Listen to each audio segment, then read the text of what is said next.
சென்னை மாநகராட்சியின் புறநகர் பகுதியான தாம்பரத்தில் மேற்கு மற்றும் கிழக்கு தாம்பரத்தை இணைக்கும் பாதசாரிகளுக்கான ரயில்வே சுரங்கப்பாதை 2 ஆண்டுகளாக மூடப்பட்டிருப்பதால் பொதுமக்கள் அவதியடைந்து வருகின்றனர். 3 கோடி ரூபாய் செலவில் 2018ஆம் ஆண்டு கட்டப்பட்டு பயன்பாட்டிற்கு வந்த சுரங்கப்பாதை எவ்வித முன்னறிவிப்புமின்றி மூடப்பட்டது. இதனால் சுரங்கப்பாதையை பயன்படுத்த முடியாமல் பொதுமக்கள், பள்ளி மாணவர்கள், அலுவலகம் செல்வோர் என அனைவரும் நாள்தோறும் பல கிலோமீட்டர் சுற்றி கிழக்கு தாம்பரத்தை அடைய வேண்டிய சூழல் உள்ளது. எனவே உடனடியாக மூடப்பட்டிருக்கும் சுரங்கப்பாதையை திறக்க பொதுமக்கள் வலியுறுத்துகின்றனர். திருப்பூர் மாவட்டம் பல்லடத்தில் பாஜக பெண் நிர்வாகி ஒருவர் தனக்கு கொலை மிரட்டல் விடப்படுவதாக குற்றம் சாட்டி தர்ணா போராட்டத்தில் ஈடுபட்டார். திருப்பூர் மாவட்டத்தில் பாஜகவின் பெண் நிர்வாகியாக இருந்து வரும் கவிதா தன்னை கட்சிக்குள் சிலர் வேலை செய்ய விடாமல் தடுத்து வருவதாகவும், அது பற்றி மாவட்ட தலைவரிடம் புகார் அளித்தால் கொலை மிரட்டல் விடுக்கப்படுவதாகவும் குற்றம் சாட்டியுள்ளார். புதுக்கோட்டை மாவட்டத்தில் அரசு போக்குவரத்து கழக மண்டல அலுவலகம் முன்பு தொழிலாளர்களுக்கு எதிராக செயல்படும் அதிகாரிகளை கண்டித்து தொழிலாளர் முன்னேற்ற சங்கத்தினர் திடீர் உள்ளிருப்பு போராட்டத்தில் ஈடுபட்டனர். புதுக்கோட்டை அரசு போக்குவரத்து கழக மண்டல அலுவலக வாயிலில் தொழிலாளர் முன்னேற்ற சங்கத்தின் பொதுச் செயலாளர் தலைமையில் 50க்கும் மேற்பட்ட ஓட்டுநர், நடத்துனர் மற்றும் பணியாளர்கள் திடீர் உள்ளிருப்பு போராட்டத்தில் ஈடுபட்டனர்.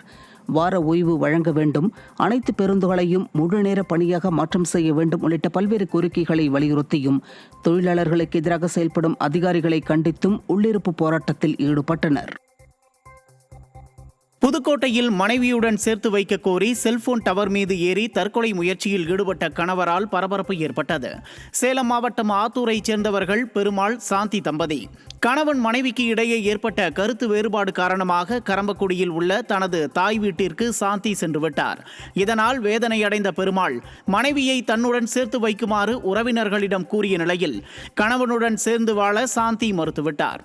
இதனால் விரக்தி அடைந்து செல்போன் டவர் மீது ஏறி தற்கொலை முயற்சியில் ஈடுபட்ட பெருமாளை தீயணைப்புத் துறையினர் பத்திரமாக மீட்டனர்.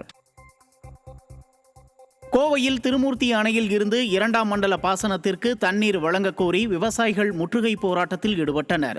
திருமூர்த்தி அணையில் இருந்து இந்த ஆண்டு 2ஆம் மண்டல பாசனத்திற்கு 2½ சுற்று தண்ணீர் திறந்துவிட அரசாணை பிறப்பிக்கப்பட்டுள்ளது.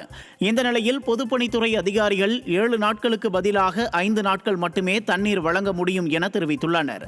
இதனால் பொள்ளாச்சி சுற்று வட்டாரத்தைச் சேர்ந்த விவசாயிகள் பொள்ளாச்சி உடுமலை சாலையில் உள்ள கண்காணிப்பு பொறியாளர் அலுவலகத்தை முற்றுகையிட்டு போராட்டத்தில் ஈடுபட்டனர். நாடாளுமன்ற தேர்தலையொட்டி கன்னியாகுமரியில் படகு போக்குவரத்து ரத்து செய்யப்பட்டுள்ளது. கன்னியாகுமரி கடல் நடுவில் பாறையில் அமைந்துள்ள விவேகானந்தர் நினைவு மண்டபம், திருவள்ளுவர் சிலையை பார்வையிட செல்லும் சுற்றுலா பயணிகளுக்கு வசதியாக தமிழக அரசு நிறுவனமான பூம்புகார் கப்பல் போக்குவரத்து கழகம் சார்பில் படகு போக்குவரத்து நடைபெற்று வருகிறது. இந்த நிலையில் வருகின்ற 19ஆம் தேதி நாடாளுமன்ற தேர்தலையொட்டி இந்த படகு போக்குவரத்து ரத்து செய்யப்பட்டுள்ளதாக பூம்புகார் கப்பல் போக்குவரத்து கழகம் அறிவித்துள்ளது.